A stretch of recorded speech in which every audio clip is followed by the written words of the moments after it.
So we're at the Albion Park Harness Racing Club. We've got our fantastic racing venue here, pretty much right smack bang in the centre of the city. A lot of people may not even know we're here, but we are here. It's been a racetrack since early to mid 1850s.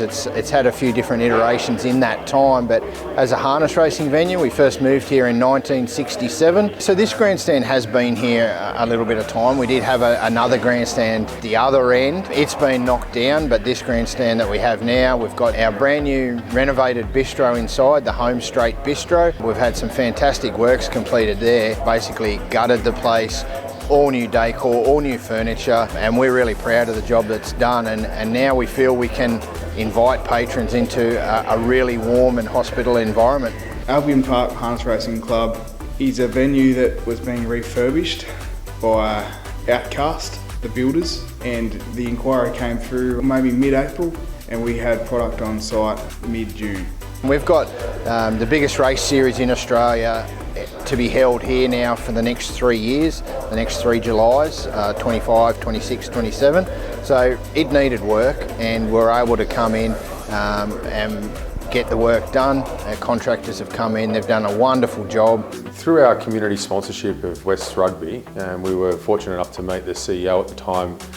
Ken obviously introduced us to Albion Park Raceway and was on a bit of a track to effectively upgrade what was an original bar and bistro there. We put together a design and concept that was sort of consummate of a sports bar, a bit more modern, a bit more American themed, I guess in his words. You know, a lot of red and timbers, etc. In due course, unfortunately Ken left to run, I think, New Zealand cricket. He handed the mantle over to Jim Waddle. And then Jim was sort of tasked with racing Queensland to obviously undertake these works in what was actually a relatively fast time. So they had a massive race meet called the Inter-Dominion.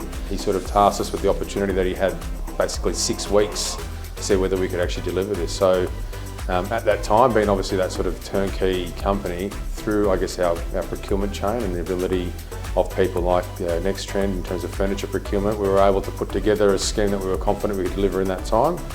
To those that have been here previously and said, oh, you know, well, that's a bit tired or that's a bit run down, I wouldn't want to go back there, surprise yourself. Do yourself a favour, come back, have a look, and then make up your mind again, because, you know, oranges and apples, chalk and cheese, we are comparing things that are worlds apart from where we were to where we are now and what we have. Rather than sitting in your local bar, your local club, your local pub, come and give us a crack. Come and try our venue. You get on-track entertainment as well as the, you know, the great new facility that we can provide, and you'll be pleasantly surprised, because I guarantee you'll have a great night out.